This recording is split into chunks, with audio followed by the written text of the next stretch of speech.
Hello friends, and welcome to the series of video lectures on organizational psychology. मैं doctor Arpita Chaudhary आज आपसे बात करूंगी ऑर्गेनाइजेशनल कॉन्फ्लिक्ट के बारे में।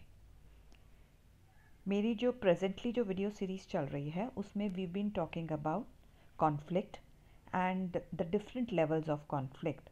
अपन ने इंट्रापर्सनल कॉन्फ्लिक्ट की बात करी, अपन ने interpersonal, intergroup, and that was because जो कॉन्फ्लिक्ट होता है वो uh, जो ऑर्गेनाइजेशनल लेवल पर जब हम कॉन्फ्लिक्ट की बात करते हैं तो it is concerned with all these aspects of the conflict.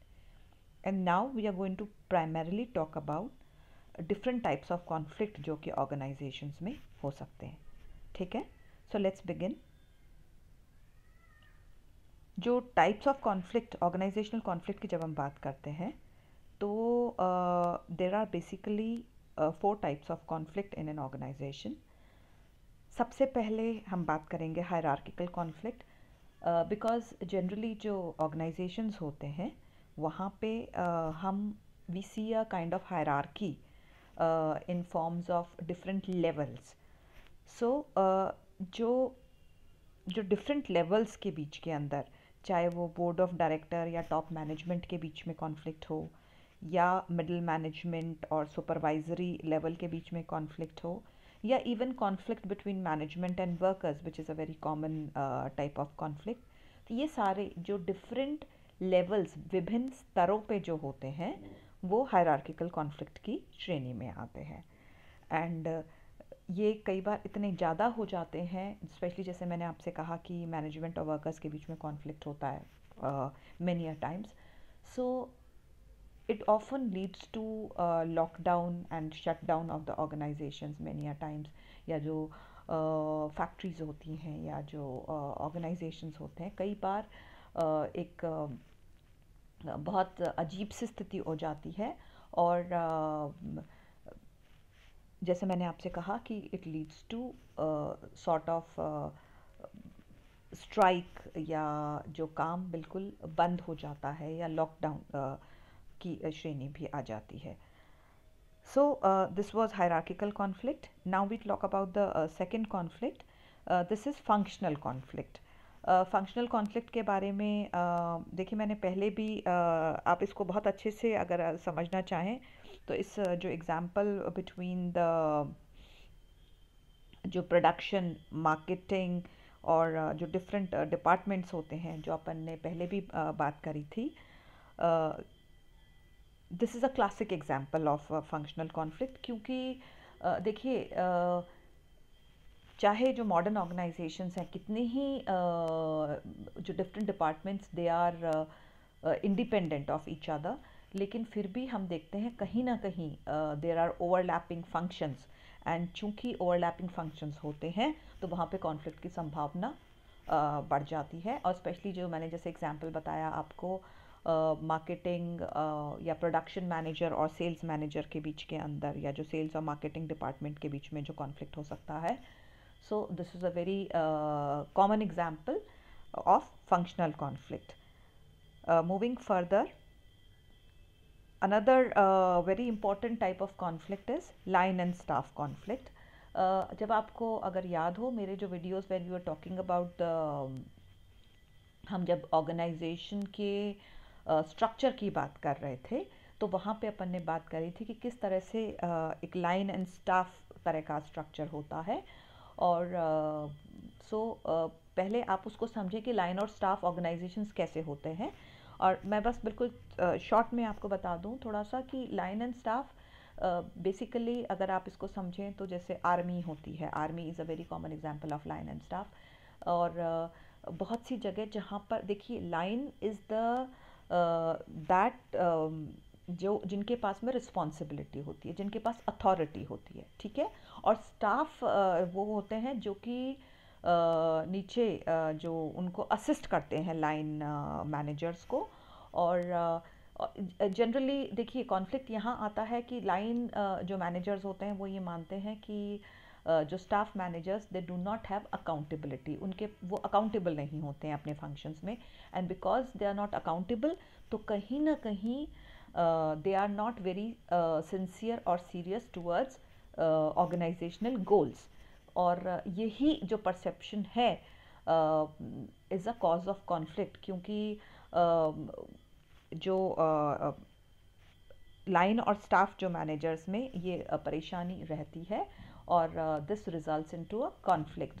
और इवन जो स्टाफ वाले जो मैनेजर्स हैं उनको ये लगता है they are not given enough authority over line, so ये कॉन्फ्लिक्ट का कारण लाइन और स्टाफ के बीच में रहता है।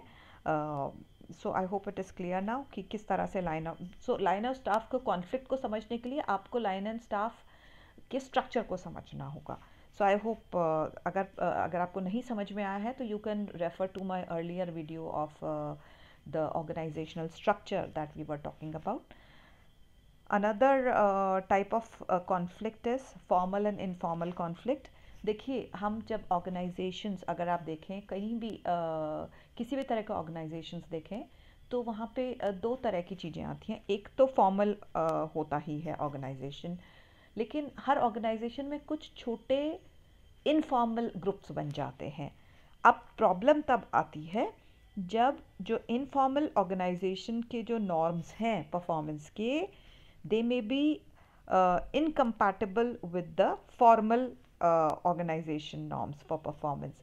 तो वहाँ पर थोड़ा सा क्लैश हो सकता है, क्योंकि जैसे मैंने कहा जो छोटे ग्रुप्स हैं जो जिनके साथ यूँ में जो साथ साथ काम कर रहे हैं, या those who get along very well, और जो फॉर्मल जो नियम कायदे जो नॉर्म्स हैं ऑर्गेनाइजेशन के कि किस तरह से कार्य किया जाना है, तो देखिए you can take it for example like जब कई बार क्या होता है कि मान लीजिए ग्रुप्स बनाए, अब ग्रुप्स में काम करना है आपको, ग्रुप टास्क अगर कोई ऑर्गेनाइजेशन के अंदर है, बट ग्रुप्स कुछ इस तरह के हैं जो कि दे में लाइक आप जिनके साथ आपको काम करना है, जो टीम आपके लिए बनाई गई है, they may be not very good friends, they may be जिनसे आप बहुत अच्छे से नहीं आपकी बनती है।